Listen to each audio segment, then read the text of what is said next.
Hi guys, welcome back to the series of react and node. और आज हम सीखेंगे ये यूज इफेक्ट के थोड़े से और एडवांस कॉन्सेप्ट। और पहले वीडियो में हमने देखा था कि यूज स्टेट को थोड़ा सा एडवांस करके, यानी कि सिंगल स्टेट में कैसे मल्टीपल इनपुट्स के हम स्टेट मैनेज कर सकते हैं। सिर्फ इनपुट्स क्यों, और भी सारे स्टेट हम जो मैनेज कर सकते हैं। ठीक है। और यूज इफेक्ट का थोड़ा सा इस्तेमाल हमने देखा था और ये जाना था कि क्लीन अप फंक्शन होता क्या। ठीक है। तो आज इस वीडियो में हम सीखेंगे कि हम जब कोई एपीआई फेच करते हैं तो उसको हम कैसे इस्तेमाल करते हैं, यूज इफेक्ट को कैसे इस्तेमाल करते हैं। और एक और चीज़ जो मैंने कहा था कि डिपेंडेंसीज होती है, यूज इफेक्ट इस्तेमाल करती है डिपेंडेंसीज। और ये डिपेंडेंसीज क्या है? डिपेंडेंसीज वही एक सेट ऑफ एरे है, यानी कि एक एरे डिपेंडेंसीज होते हैं जो क्या करते हैं कि कंपोनेंट उसी के बेसिस पे जब वो ट्रिगर होता है, वो डिपेंडेंसी, जब वो एरे का जो डिपेंडेंसी वो ट्रिगर हो रहा है तब जाके कंपोनेंट माउंट कर रहा है। और जब वो ट्रिगर होना बंद हो गया तब जाके कंपोनेंट अनमाउंट होता है। वो एरे की डिपेंडेंसी के ऊपर बेस करके होता है।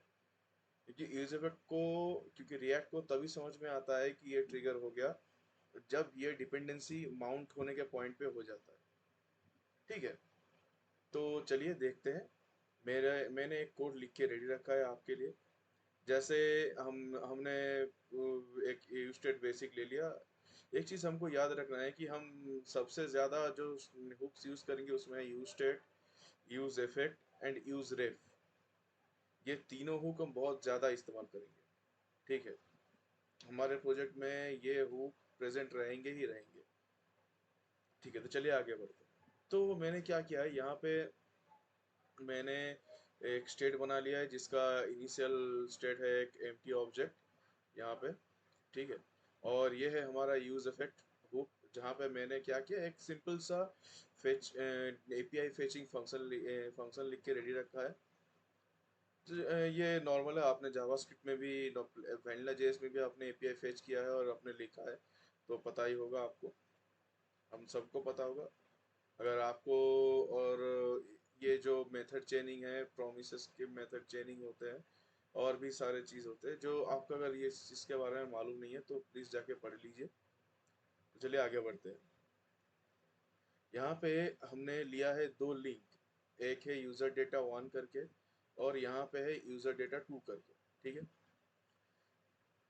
अब अब क्या हो रहा है कि यहाँ पे हमने एक क्या कर रहे हैं कि हमारा काम ये होगा कि जब भी हम वन पे क्लिक करें तो एक डेटा फेच हो जाए। ठीक है। और जब भी टू पे क्लिक करें तो एक और डेटा फेच हो जाए जो यहाँ पे हमें शो करेंगे। ठीक है। नेम, और नेम फील्ड में ईमेल और यूज़र नेम के फील्ड में हमें शो करेगा। ठीक है। पर अभी देखिए एक चीज़ हो रहा है कि यहाँ पे डेटा तो हमारा फेच हो, आईडी हमारा फेच हो जा रहा है। जैसे देखो डेटा फेच हो गया, ये हो गया। अगर हम डेटा वन पे क्लिक करें, ठीक है, तो देखो, पर प्रॉब्लम क्या आ रहा है, हो तो ट्रिगर तो हो रहा है और डेटा हमको शो कर रहा है क्योंकि हमने यहाँ पे डेटा को कॉन्सोल लॉग करके रखा है। ठीक है। और एक सिंगल आईडी के बेसिस पे ये क्लिक, ये हमें शो कर रहा है। पर जैसा मेरा फंक्शन यहाँ पे मैंने रेडी किया है, जैसे मैंने अपना यहाँ पे कोड रेडी किया है, जैसे देखो मैं क्या कर रहा हूँ, एक न्यू आईडी रेडी कर रहा हूँ जिसके हिसाब से, ये देखो, एक नॉर्मल एक जावास्क्रिप्ट का मेथड, अपने मैथ ऑब्जेक्ट को इस्तेमाल किया है, पता ही होगा आपको, फ्लोर। और वहाँ पे मैथ डॉट रैंडम देखिए हमने क्या किया है कि रैंडम नंबर जनरेट करवा रहा है और इसको एक पाथ में सेट कर दिया है। ठीक है। और इसको जाके हमने इस लिंक के पाथ पे सेट कर दिया है। ये है क्या है, ये लिंक क्या है, ये लिंक है रिएक्ट राउटर डॉम का एक प्रॉपर्टी है। और रिएक्ट राउटर डॉम का एक प्रॉपर्टी बोल सकते हो जो हमें पाथ, यानी कि एक path one point two another point जाने में, राउट करने में मदद करता है। जैसे कि इस वेबसाइट पे हम जाते हैं तो हम क्लिक करते हैं कि होम, तो होम पे जाना, होम पेज पे जाना है तो हम होम पेज पे चले जाते हैं। ठीक है। और अगर हमें कि कार्ट में जाना है तो हम कार्ट में जाते हैं। तो ये राउटिंग, ये रिएक्ट राउटर टर्म हमें मदद करता है पेज को राउट करने में। ठीक है। वैसे तो ये ऐसे नहीं कर सकते, उसका अलग तरीका है। मैंने बस बेसिक अभी के लिए इसको ऐसे ही लिख के रखा है। और मैंने यहाँ पे एक और पाथ लिया है, जो मैंने सिंपल एक नॉर्मल सा पाथ लिया है जहाँ पे कोई रैंडम नंबर जनरेट नहीं होगा, सिर्फ एक सेकंड जो आईडी है उसके हिसाब से दिखाएगा। और ये आईडी मैं क्यों बोल रहा हूँ, क्योंकि देखो हमारे पास जो एपीआई है ना जेएसएन प्लेस होल्डर का, उस पे मैं क्या कर रहा हूँ कि आईडी के बेसिस पे मैं चीज़ों को, मैं डिटेल्स को जनरेट करवाऊंगा। ठीक है, ये देखो मैंने यहाँ पे लिया है आईडी, और उसके बाद मैंने क्या किया है, डेटा को मैंने स्टोर करवा दिया है सेट यूज़र में। और उसके बाद मैंने क्या क्या किया है कि एरर को कैच करवा लिया है, जो कि एक नॉर्मल नॉर्मल प्रॉमिस में या फिर कहे तो फेच मेथड में हम करते ही हैं। ठीक है, पर एक और हम चाहते क्या है कि यहाँ पे जो जब हम क्लिक करें यूजर डेटा वन पे, तो यहाँ पे जो पाथ सेट हुआ है आई न्यू आईडी करके, यहाँ पे हमने जो पाथ सेट किया है, ठीक है, तो हम चाहते हैं कि एक रैंडम आईडी जनरेट होके यहाँ पे उसका डेटा शो करे। ठीक है, हालांकि हम ऐसे कर रहे हैं तो रैंडम आईडी जनरेट हो रहा है, पर द इशू ये आ रहा है कि हमें वो डेटा फेच नहीं हो रहा है, और डेटा का ट्रिगर नहीं हो रहा है, और कंपोनेंट माउंट नहीं हो रहा है। मतलब जो डेटा हमारा यहाँ पे है, जो डेटा हमें चाहिए, वो डेटा माउंट नहीं हो रहा है। ठीक है, तो अगर वो डेट अगर ये कंपोनेंट ठीक से माउंट ही नहीं हो रहा है, तो डेटा मेरे को मिलेगा कहाँ से? क्योंकि मैं चाहता हूँ कि ये कंपोनेंट, जो डेटा कंपोनेंट में जो डेटा फेच हो रहा है, उसका डिपेंडेंसी क्या हो, उसका डिपेंडेंसी किसके बेसिस पे हो? ये आईडी के बेसिस पे हो। क्योंकि देखो यहाँ पे जब मैं होवर करता हूँ तो देखो यहाँ पे देखा React use effect has a missing dependency ID, इधर इंक्लूड इट और remove the dependency array. Okay, so हमें क्या करना होगा, यहाँ पे जाके हम बस जो आईडी है वो अगर टाइप कर दे तो देखो डिपेंडेंसी इसने ले लिया है। ठीक है, अब देखो अगर हम कोई भी यहाँ पे आईडी देखो, अब शुरू से सब कुछ दिखा रहा है। अगर मैं यहाँ से ये वाला पूरा हटा दूँ और फिर मारूँ, तो देखो अभी के लिए कुछ डेटा प्रेजेंट नहीं है। और ये जो अनडिफाइंड अनडिफाइंड दिखा रहा है ना आपको, ये आ रहा है मैं क्योंकि मैंने आईडी को कंसोल लॉग करके रखा है। ठीक है, तो अब मैं क्या करूँगा, यूजर डेटा वन पे क्लिक करूँगा। ठीक है, तो देखो एक डेटा फेच हो गया मेरा। एक बेसिक सा मैंने फंक्शन बनाया जहाँ पे मैंने डेटा फेच करवा लिया है, और कहाँ क्या कर रहा हूँ, उस डेटा से मैं इस डेटा के जो डेट वेरिएबल से जो वैल्यूज है उसको प्रिंट करवा रहा हूँ। एक सिंपल सा काम कर रहा हूँ यहाँ पे। ठीक है, हालांकि मैंने इसको कोई एरे फॉर्मेट में नहीं लिया, मैंने इसको एक ऑब्जेक्ट फॉर्मेट में लिया है, इसका इनिशियल स्टेट। पर नॉर्मली हम इसको ऐसे ऑब्जेक्ट फॉर्मेट में लेते नहीं है, हम इसको लेते हैं एक एरे के फॉर्मेट पे। ठीक है, तो चलिए अभी के लिए इसको समझने के लिए हम यहाँ पे यूज इफेक्ट को समझने के लिए इसको ऐसे लिए है, तो ये हम बाद में देखेंगे। तो मैंने क्या किया है कि पहले मैंने डेटा को यहाँ पे एपीआई को फेच किया, उसके बाद मैंने एपीआई को यहाँ पे एक जेसन की ऑब्जेक्ट में डाला। ठीक है, उसके बाद मैंने डेटा को क्या किया, यूज़र पे जो हमारा सेट यूज़र फंक्शन है जो कि टोटली प्योर फंक्शन है, उस पे हमने उस डेटा को स्टोर करवाया, ताकि जो स्टेट हमारा इनिशियल स्टेट जो एक एम्प्टी ऑब्जेक्ट है, वो एम्प्टी ऑब्जेक्ट ना रह के एक डेटा, एक फुल फ्लेज डेटा के पॉइंट में आ जाए। ठीक है, गुड। तो और उस डेटा को हमने शो देखने के लिए कि कौन सा डेटा फेच हो रहा है, हमने क्या किया, कौन डेटा को लॉग करवाया कंसोल लॉग की मदद से। और उसके बाद हमने कैच मेथड की मदद से एरर को कैच किया, अगर कोई डेटा या फिर डेटा फेच करने में कोई भी एरर आ रहा हो। ठीक है, जैसे मैंने यहाँ पे डेटा ना लिख के मैंने एक और ए दे दिया। ठीक है, तो देखो reference error data is not defined, क्यों? क्योंकि यहाँ पे हमने एरर को हमने यहाँ पे कैच मेथड देख ही रखा है, अगर यहाँ पे कोई गलती हुई है तो सीधा चला जाएगा कैच मेथड में और वो एरर शो कर देगा। ठीक है, चलो गुड। अब हमें एक चीज अगर ध्यान से देखें तो समझ में आएगा कि यहाँ पे जब मैं क्लिक कर रहा हूँ, फिर जाके मैं यहाँ पे क्लिक कर रहा हूँ। ठीक है, तो ये क्या कर रहा है देखो, ये पहले जब मैं यहाँ पे क्लिक किया तो पहले मुझे ये वाला डेटा दिखा रहा है, कौन सा, ये 7 डेटा। फिर से रिफ्रेश कर रहा हूँ डेटा को, आपको समझ में भी आ जाएगा। ठीक है, पहले मैंने यहाँ पे क्लिक किया, फिर यहाँ पे क्लिक किया। ठीक है,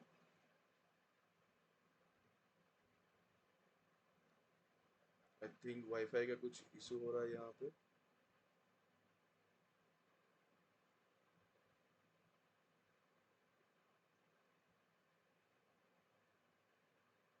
ठीक है, तो पहले मैंने यहाँ पे क्लिक किया, फिर यहाँ पे क्लिक किया। ठीक है, तो देखो मुझे डेटा दिखा रहा है ऐसे, ये वाईफाई की इशू की वजह से हो गया।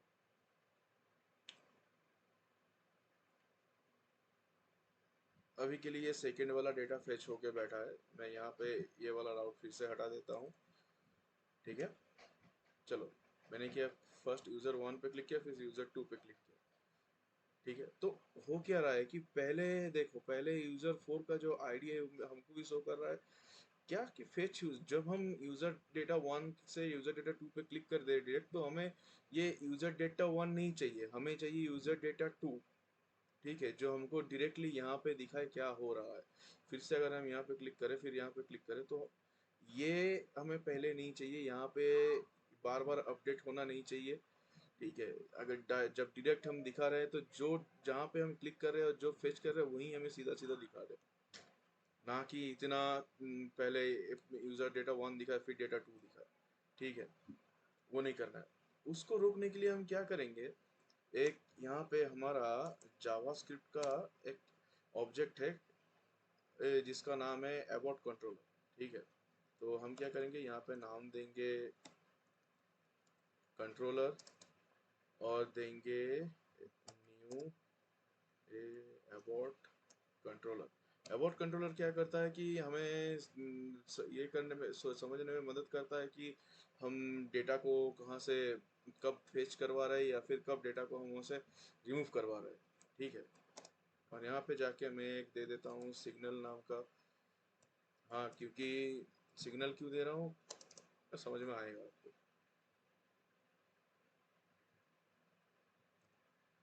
सिग्नल इसलिए दे रहा हूँ क्योंकि जब हम कंट्रोलर को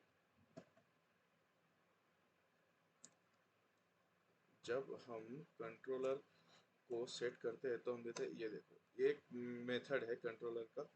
ठीक है, जो चेक करता है कि यहाँ पे ये एपीआई जो सिग्नल भेज रहा है, ये एपीआई से जो हम डेटा फेच कर रहे हैं, तो जो सिग्नल आ रहा है।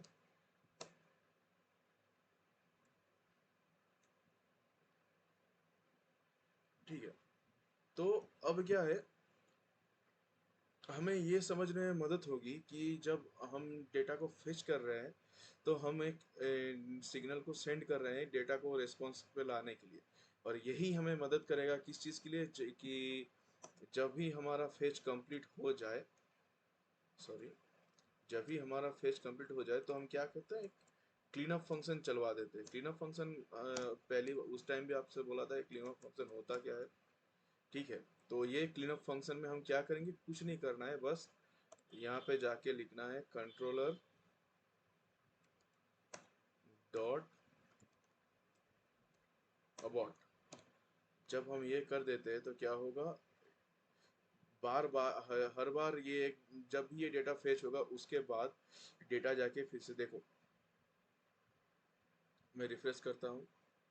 ठीक है, मैंने यहाँ पे यूज़र वन फिर टू क्लिक करवाया, तो देखो डायरेक्ट यहाँ पे आके सेट हो गया। ठीक है, ना कि इस चीज़ पे हमें शो करता है। अगर हम इसको नेटवर्क पे जाके थोड़ा सा स्लो कर दे, इसका थ्रोटलिंग थोड़ा सा हम स्लो कर दे, स्लो 3G पे चलाए। ठीक है, कुछ नहीं करना है हमें, बस क्या करना है, इसको रिफ्रेश कर लेते हैं।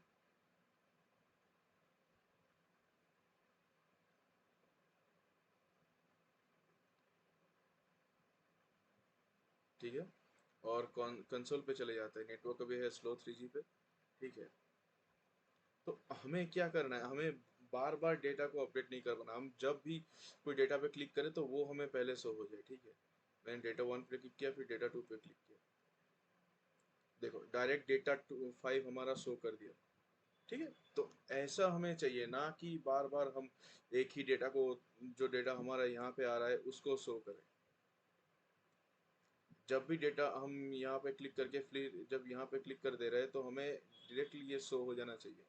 या फिर मैंने यहाँ पे क्लिक करके ये यहाँ पे क्लिक किया, तो ये हमें डेटा हमको शो कर देना चाहिए। ठीक है, ना कि सेकेंड डेटा हमको शो करे। समझ में आ रहा है? इसलिए हमें क्लीनअप फंक्शन को ठीक से समझ के काम करना पड़ता है। और क्लीनअप फंक्शन हमें इसलिए चाहिए क्योंकि हर बार हमको ऐसा नहीं कि एक जब डेटा हम डाल रहे हैं तो वही डेटा फिर से बार बार अपडेट होता रहे, री रेंडर होता रहे। नहीं, हमें वो नहीं चाहिए। ठीक है, हमें वो बिल्कुल भी नहीं चाहिए।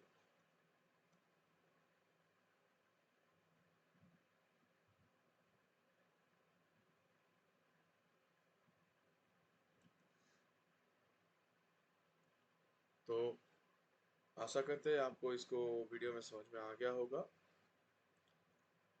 कि यूज इफेक्ट को जब हम फेच करते हैं डेटा से, तो यानी कि कोई डेटा हम जब फेच करते हैं तो जब यूज इफेक्ट को कैसे उसके अंदर इस्तेमाल करते हैं, वो हमने सीखा। और नेक्स्ट वीडियो में हम सीखेंगे कि यूज एक्सियस के साथ हम ये काम कैसे कर सकते हैं। तब तक बाय बाय।